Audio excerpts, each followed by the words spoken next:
So I am Bill McMahon. I'm not Stephanie Mackay. She asked me to be the moderator last night, and I'm very happy to do that. I am the former chairman of Psychiatry at the University of Utah. And most importantly, in 1981, I was recruited by Carmen Pingree to join the campaign that she had begun.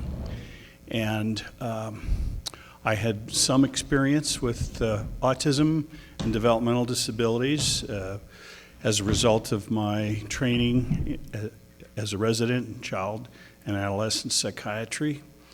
And Carmen asked me to help bring Ed Ritvo into the University of Utah for a grand rounds, and that was the beginning of an incredible decade that included a statewide autism prevalence study. And as a result, I got to meet a lot of parents.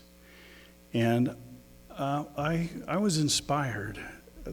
I would say that working with the families showed me the model for leadership, heroism, grace under fire. And the people on the panel here, I'll let them say a little bit about themselves, but I want to say there's a tension between the belief by Carlos Santayana, who said, those who do not understand history will repeat it. So are there lessons in history? And one of my favorite other philosophers, Sting, who had a song, said, history teaches nothing. So we know the environment changes, and that generals usually plan for the last war, losing the current one. And so there are some things in our society that are changing, and one of which is the recognition that labels are inadequate.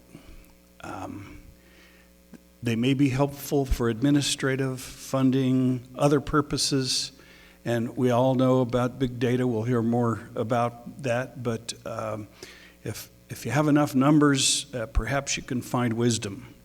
I don't think so, but we'll ask our panelists to share their wisdom and their lessons that are relevant for us today. So, Terrell, you've already spoken. Right on to someone who has done a huge amount of So,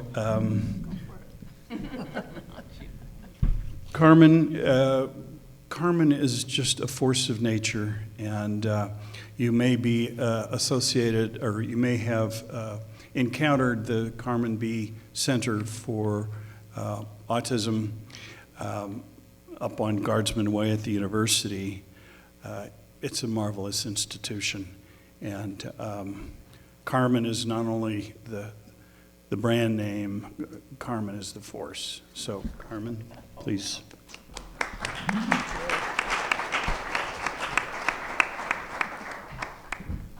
Well, I just want, whoops, is this on? Can you hear what I'm saying? Oh, that's too bad. I wrote things down because if I get started, nobody else would get to talk. So I'm trying to stick to my paper and keep in respect for your time. I'm honored to be here and to share our family's ongoing experience with autism and how it completely changed our lives. This story began in 1975 in California when our fifth child arrived. We were surprised when he was born a month early due to placenta previa. Both he and I barely made it, so my husband and I were not surprised when Brian was slower to develop than his older siblings. Our unexpected move back to Salt Lake later that year turned out to be a great blessing because we were near family who could help and did help so much. We moved into an old home that needed a lot of work, and so many workmen passed through and commented on what a good baby we had. He seldom cried, was content in a playpen, did not reach out for us to pick him up. He was almost 3 when he said his first word, and it was not mama or dada, but light. And he loved staring at lights. And the next thing he could say was a conjunction, turn it on, if the light was off. He was invited to a 3-year-old's birthday party up the street. I stayed with him at the party and watched the other young children playing with toys and babbling to each other. Brian, on the other hand, ran excitedly through the house, turning on the lights in each room.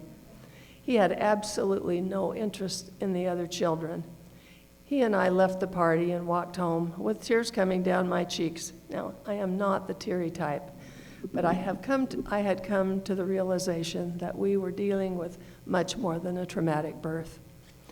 We contacted our pediatrician and explained our concerns.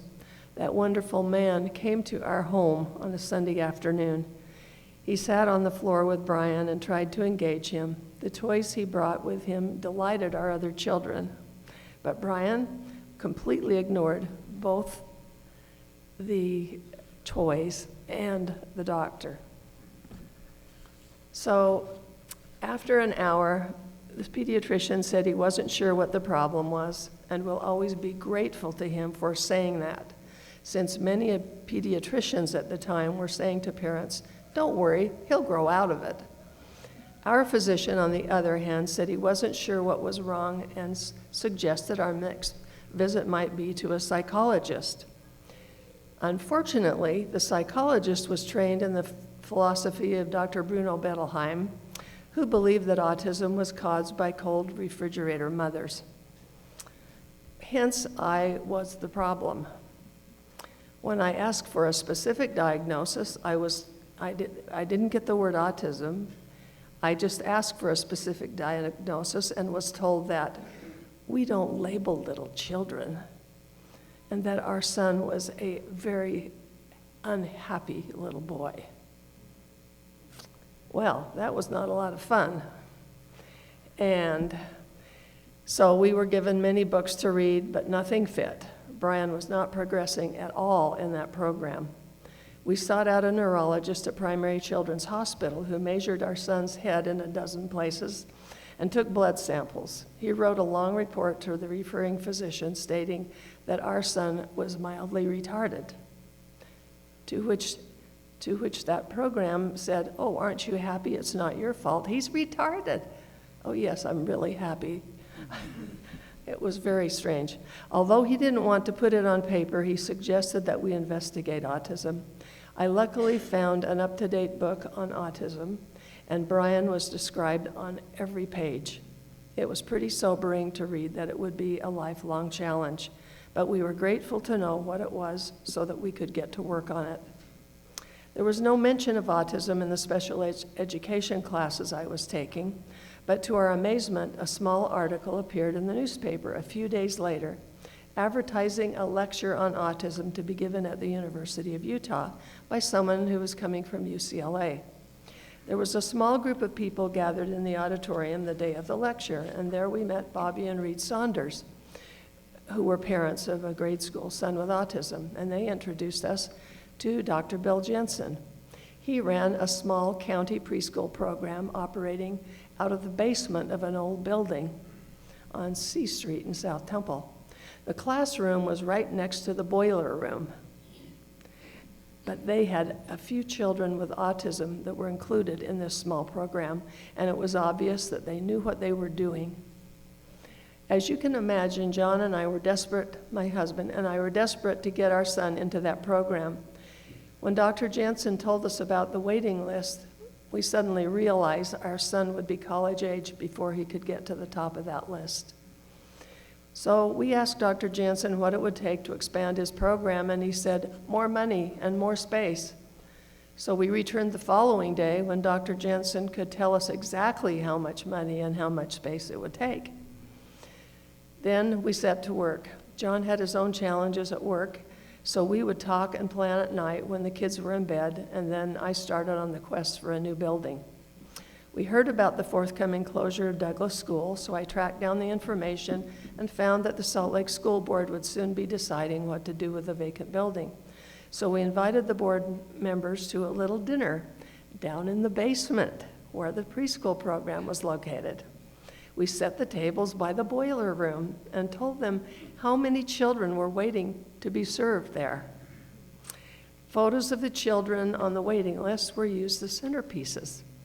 And we told our individual stories, urging the school board members to allow us the use of the vacated school. Later, parents and their families crowded the room when the school board met, and they voted unanimously to give this program the use of the school for $1 a year. We were so excited. Children's Behavior Therapy Unit finally had a home above ground. However, obtaining money from the Utah State Legislature to fund the first autism program in the state was a more daunting task. If we had an hour or two, I would tell you all kinds of stories in the months spent contacting legislators and getting them committed one by one to visit the school and see the one classroom in action and all the techniques that we had to use to get them there. It was one of the hardest and at the same time one of the most satisfying undertakings I have ever experienced. Like most people, I like to help others, but like most people, asking favors, especially big favors, was pretty uncomfortable. However, I was desperate, so I had no choice. It was difficult, but I soon came to realize there are many good people who are willing to respond and do something to help, even when they don't know the person they're talking to. A wonderful foundation made it possible for several of us to attend a national autism meeting. A social worker donated her time to coach us. A prominent photographer gave his time to create media for us. An advertising agency lent valuable expertise. University administrators and professors supported my unique master's degree program, combining special ed and political science. And they go, what? But when I explained it, they said, okay. Dr. Jensen turned his office over to me to make long-distance calls to legislators back in the day, you know, when you couldn't call St. George without putting out a lot of money. And so he made his office available to us, to me, to make long-distance calls. And a talented attorney taught me step by step how the legislative appropriations process works. No one ever does anything alone.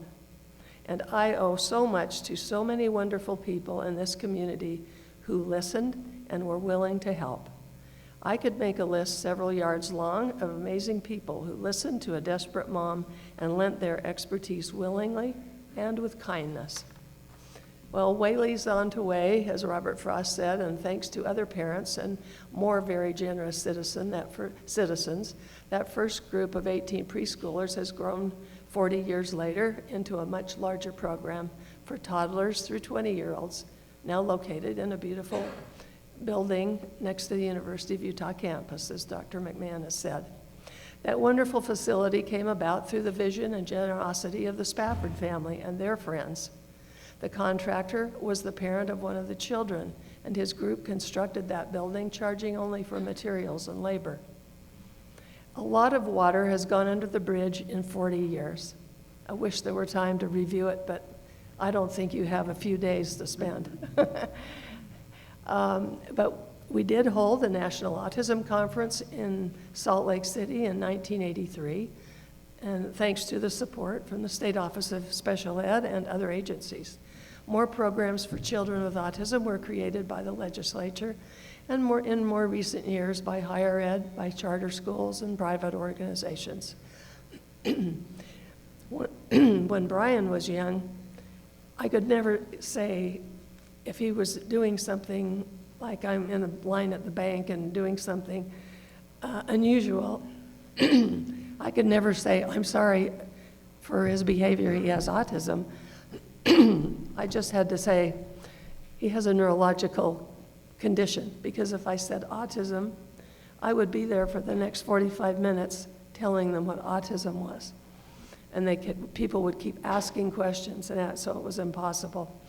When I was doing a child find study of autism in Utah for my master's thesis, my husband and I made a cold call on a nationally known psychiatrist at UCLA who was specializing in autism research. Dr. Edward Ritvo graciously invited us into his office, and we talked him into coming to Utah to help us get some media coverage in our search for other families affected by autism. We bribed him by inviting him to bring his family and stay in our old cabin in Colville and go skiing at Park City. Well, he bid on that and came. It's a long story, but this association eventually resulted in a UCLA, University of Utah collaboration from 1985 to 1990. Researchers including Brent Peterson, Bill Jensen, Bill McMahon, and later Pete Nicholas worked together in an intensive 5-year ascertainment of the autistic population in Utah. 12 different scientific papers were published from that study, thanks to the cooperation of over 400 great Utah families whom we found through various means. My husband found one in the Deseret gym who came up to him while he was showering to start a conversation. I mean, we had some really interesting experiences. Those families gave many, many hours in interviews and testing. And later studies were done on our multiple incidence families in cooperation with Stanford University and Utah State. Autism research continues in Utah to this day with a whole new generation of investigators and exciting new research in multiple disciplines, even including the study of, what are the black and white fish? Losing my, who's got a, Zebrafish, thank you. Holy cow, this is what happens when you're old, and that's why you bring papers and you shouldn't ad lib. Okay, anyway, all this research started out by asking for help from another kind person that we had never met before. So never underestimate the power of asking. Lest you think that I'm a complete Pollyanna, I assure you that not 100% of the people I approached responded positively. I've had a few run-ins with individuals who questioned my motives, my facts, or even that there was even such a thing as autism. One legislator told me that he had a dog that barked repetitively, and did that mean he had autism? I didn't slug him because I needed his vote. And those folks who were not pleasant, none of these folks were pleasant that did this, but this being said, I still maintain that I owe more to more good people than I could ever count. I love the explanation of one active mother in the Midwest who summed it up perfectly. In this business, you have to have a heart as big as an elephant and skin as thick as an elephant. Words to live by. Last and most importantly, I would like to say that all the energy and effort of the last 40 years has been motivated by our love for a child, who is now a 43-year-old man, and others like him who deserve to have a place in this world. There's no time to say much about our personal family journey. Suffice it to say, there have been times of excitement due to our son's progress, times of frustration due to lack of knowledge and empathy from public schools teachers, and times of immense gratitude for those who deal with our son with commitment, skill, and genuine love. Thankfully, our children have supported Brian through thick and thin, and we tried our best to give all the children the support they needed in their many activities as well. It was a busy household. It was pretty traumatic for Brian when they married and left the nest.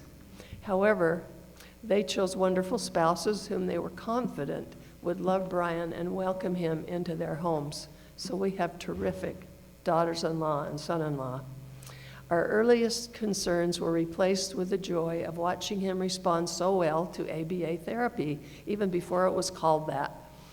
We lived through the worrisome years when he developed a number of other conditions and health challenges that seriously affected his confidence and his well-being. We rejoice in his comeback over the last 12 years when doctors finally found the right combination of medications. It was not an easy task.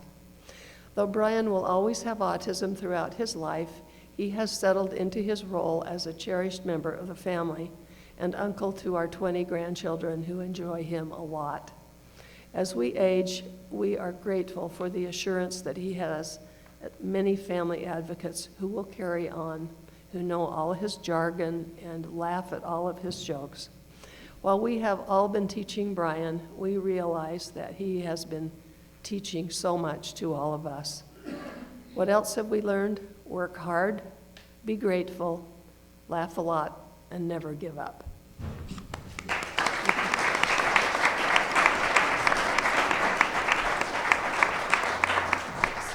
Could I ask Carmen a question before we go on to the next?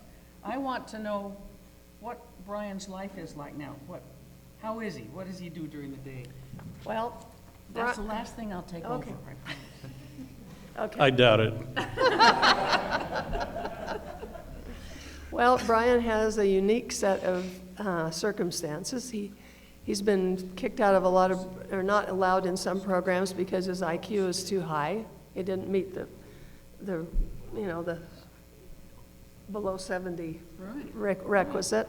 So that was a challenge. He looks perfectly normal. He cleans up really well. He's 6'4", and just looks like he ought to pick up a laptop and go to work. However, as life has gone on, through his teenage years, he developed depression. Then he has OCD. He's got a little bit of bipolar. He's got several other things, and also he's got some serious medical problems in the GI tract because he is, it is what it is. And that's the situation. So he has not, so what happened, this is getting more information than you'd like, but I just want to know what his day yeah. is like. Where's he? Well, I'm trying to explain why he's where he is. And he also has medical problems that need to be addressed immediately. He has a tendency for bleeding.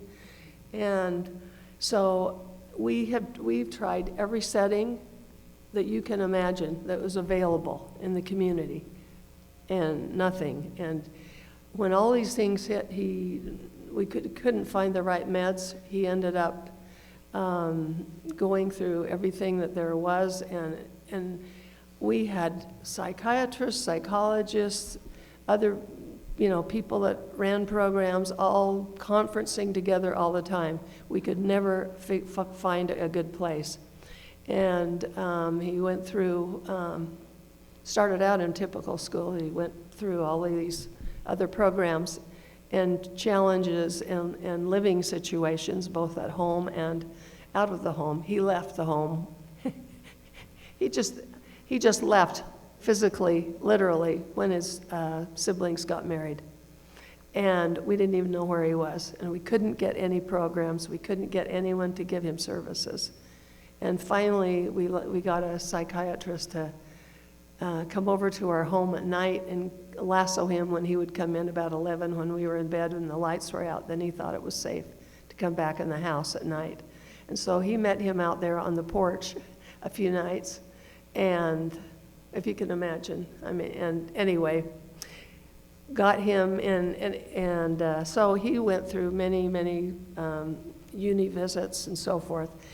And we ended up with the last alternative, which was the Utah State Developmental Center. And at that time, we'd heard all these boogeyman stories from earlier decades and thought, oh my gosh, we've worked so hard all this time and it won't happen. But what we have found out is that that has been the perfect placement for him.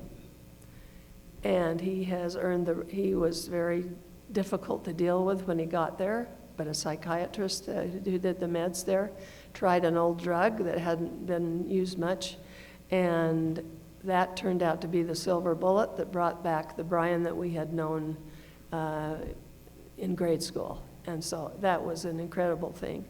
And he loves it there because it turns out to be the most non-restrictive environment, because he has earned the right to not have anybody be with him or do anything. He has the run of that whole huge campus. All his friends are the people who run the program. And so he knows all of the system of where everything works, everybody. Anyway, the doctors there have literally saved his life twice. When he was rushed to the hospital, one time with needing 4 units of blood, another time needing 5 units of blood, because he will just bleed in the toilet and not tell anybody. He's quite fascinated. And the doctor just looked at his face that's there at the developmental center and just told the nurse, get him over quickly to the emergency room. And literally he would have died had he been like in a group home or been in a facility by himself or with a roommate. So because of all of these weird things, there isn't really a place designed for somebody like him. I've only met like one other parent who thinks their child who has a child similar. So anyway, we are grateful. We're grateful for all the people who tried. We're grateful for his current setting, which has turned out to be a godsend. And he's happy, and they're so flexible. So he gets on the train and comes up from American Fork, and we pick him up at the station, and then he stays as long as he wants. He can have 25 days off a quarter, and so he divides that up, and he has it all in his head memorized way before the quarter starts. And then, you know, he knows when he's coming, when he's leaving, and sometimes he comes for a big event, but he's decided if it's a family wedding, he will not come for that. He'd rather come for his grandmother's 110th birthday, and she died many years ago, but it doesn't make a lot of noise. Anyway, that's more than you asked, but it was a long explanation, but it gives you an idea of the very individual expressions of autism. Having autism is knowing, as the saying goes, knowing one person with autism is knowing one person with autism. Sorry, I won't say anything more the rest of the day. Thank you. So the next speakers are a man and wife, the Callisters, Heather and Jordan, and their descriptions are in the program on page 5, so I won't take up time reading that, and I'll just turn the time over to Heather and Jordan. So how do we do the slide change?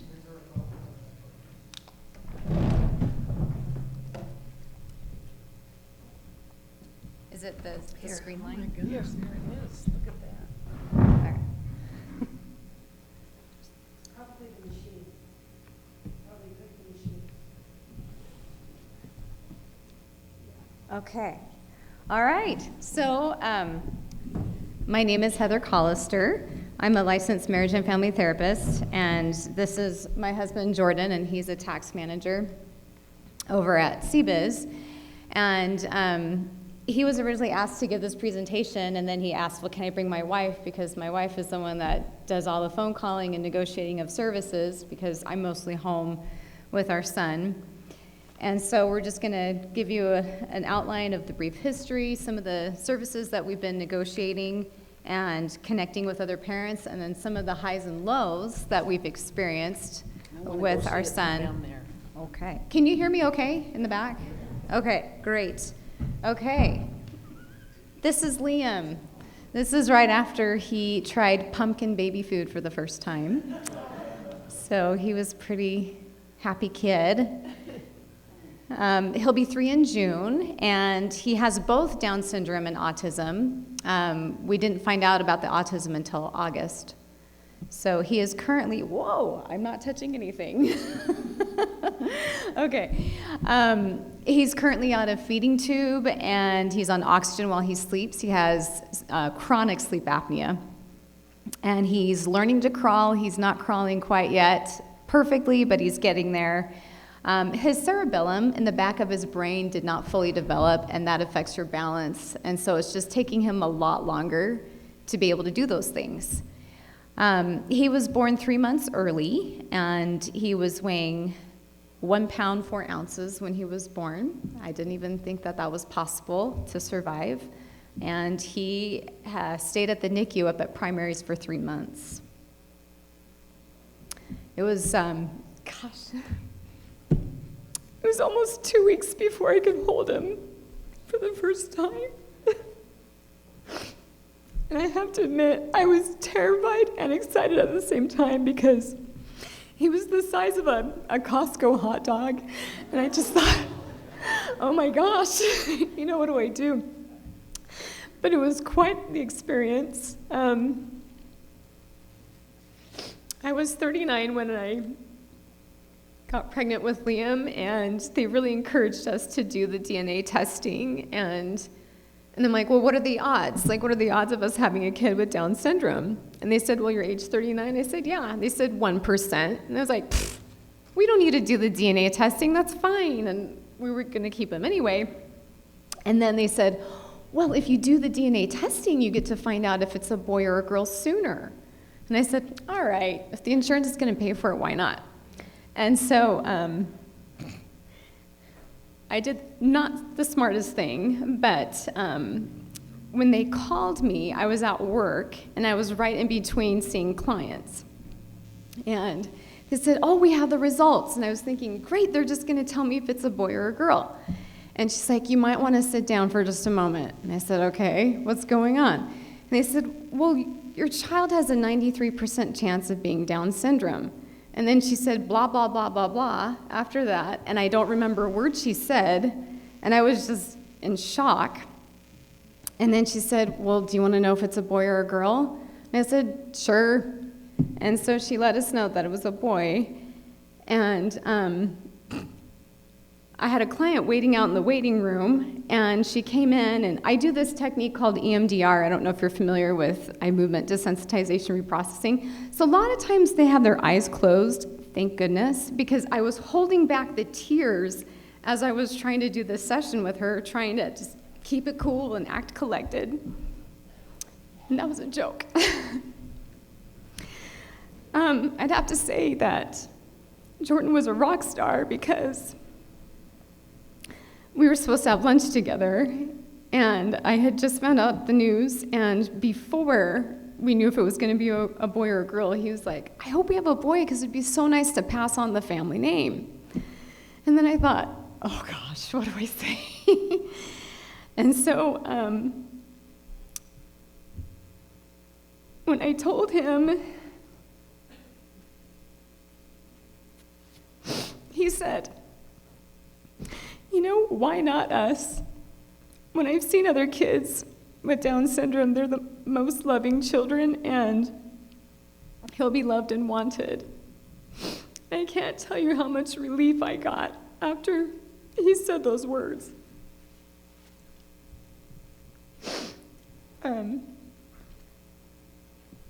He almost died twice. I did a good 10 days of crying about, great, what am I going to do? He's going to be in diapers until he's 8, because I've just heard all these horrible stories about it. But so I got to a point where I was okay, and I did some research on Down syndrome, but what I wasn't prepared for was the prematurity. So he stopped growing, and I have no idea why this keeps changing. It's on the side here. I do. Okay, so I'm trying to go to the next one. Here we go. Okay, so when he was at the NICU up at Primary Children's, he was automatically put on Social Security, and the social worker was so good, she walked us through everything, because you don't remember anything, really. And he worked with 9 different specialists. And after the discharge, I didn't realize that we'd be going up to primaries about 2 to 3 times a week, and that we'd have multiple appointments back to back. So it was a lot of time. I didn't work for a good 7 months because there was no time. At the discharge, we were told about this new pilot program called the Medically Complex Children's Waiver Program. Have you guys heard of it at all? It's also known as HB 100. And they said that they don't look at your income. You can either make $0 or $1 million, and they don't care. You just have to have a child that's medically complex. So we went ahead and tried to pursue that. And what happened with trying to fill out that application online, I almost gave up. And I have had friends that have given up because their website kept freezing up. They want all this information. It's really hard when you're trying to gather all that information and care for a newborn at the same time. And I can see why so many people just throw in the towel and say, forget it, this is too hard. And so thankfully, Jordan was persistent, and he jumped online, and he was more patient with the computer than I was. And the doctors were really helpful, so we were able to get onto that pilot program. And so what it does is it gives our son Medicaid.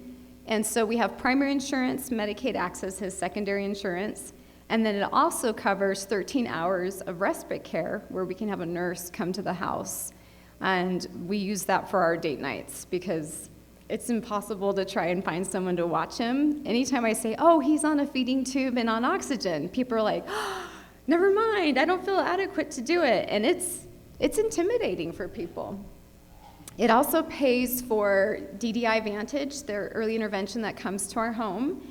And the cost is really high to have a kid with special needs, especially when they say, oh, you need to get these special toys or get these special clothing, because this will help with this therapy. And so it's nice to have this program because we're still able to pay our bills and pay our taxes. And so we still want to contribute to our community.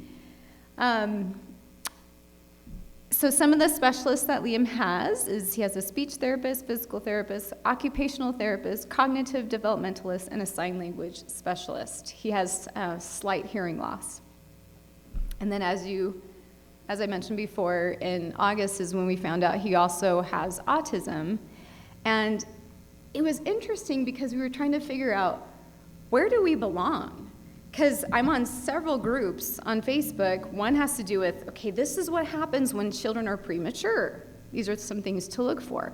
And this is what happens when kids have Down syndrome. This is what to look for. And these are things to look for when a kid has autism. And I just thought, he's my son. I don't even know what to expect or what to look for.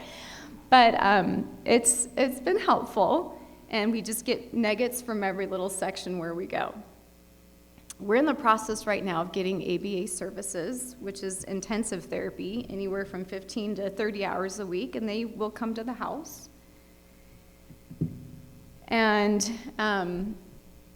another aspect about negotiating services is we could not have picked a better pediatrician. She is one of 2 or 3 developmental pediatricians in the state, and I found her through those groups. I asked other parents, like, who would be a good pediatrician? And the thing that I love about the parents that are on there is that we have everyone's backs. And so they just jump right on there and they'll just rattle off. And so her name kept popping up over and over again. And so with Liam's chronic sleep apnea, I was trying to tell her, I said, we've done so many sleep studies, we've done surgeries to help. I don't know what more to do. I can't even stay awake. Jordan can't stay awake. I was getting maybe 2 hours of sleep, of disrupted sleep, and it was just, I couldn't function. And then early intervention was giving me this long list of, we'll do this and this and this and this and this, and it's like, I'm lucky if I can do 2 of those things that you just recommended, because I can't even function. So she went to bat for us, and we went to court twice, and she got it approved where we could have nighttime services to come watch Liam while he sleeps, because anytime he repositions himself during the night, his nasal cannula will pop out, and we've got 2 different alarms that go off. And so we've had that since January, and I'm actually back to my normal self again, which I missed. And so that's been a huge blessing.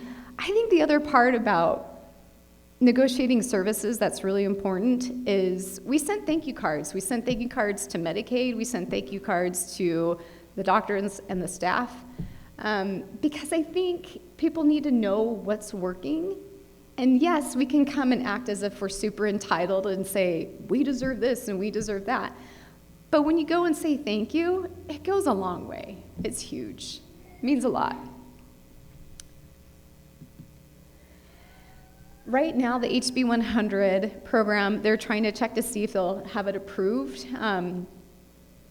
We jumped on it and emailed and called senators and politicians, and so far they've been super supportive of it. And it's a lot of work, but it makes a difference when you do get involved. Right now, what I do is about once a month they have a mom's night out, and we get together with other parents that have children with Down syndrome. There's also one where it's just any disability, including, there's one specifically that has more autism in it. And it's just nice because as soon as they know that you have a kid that has either autism or Down syndrome, they just embrace you and they just get it. And so you don't have to explain a bunch of things. They just understand. Whereas a lot of times we have people that will say, well, if he's not taking food by mouth, all you have to do, because what I did for my kid is I did this. And these are parents of kids that don't have disabilities. And I just, part of me just has to smile and say, you are more than welcome to come to our house and practice with him, because we have specialists that are trained in this, and so we're just not having a lot of luck. So we tube feed him. But if you want to come, anytime, you're welcome. And then you're probably going to see Heidi later on today. We know the Nielsen's. They are just sweet people, and we absolutely love them, and so we brought them over. We're just so thankful for the community support. He loves to chew on Heidi's hat. That's out there. I'd have to say that this state is just so helpful, and we're just so incredibly thankful for that. I guess the thing that's so nice, and people, that you have really laid the groundwork, is that now I'm overwhelmed with how many services there are, that anytime, like when I went to Costco, I have people come up, did you know about this service? And did you know about this service? And it's like, I've got so many services that I can choose from. And I'd rather have that than not have enough. So I'm so thankful for the parents that have really gone to bat for our children so that we can have these amazing services. Okay. All right, I'm going to talk about some of the highs and lows. And I want to start off by saying, Carmen, Terrell, Dr. McMahon, thank you so much for all you've done. We are the benefactors of much of your work, and we wouldn't be here if it wasn't for you. So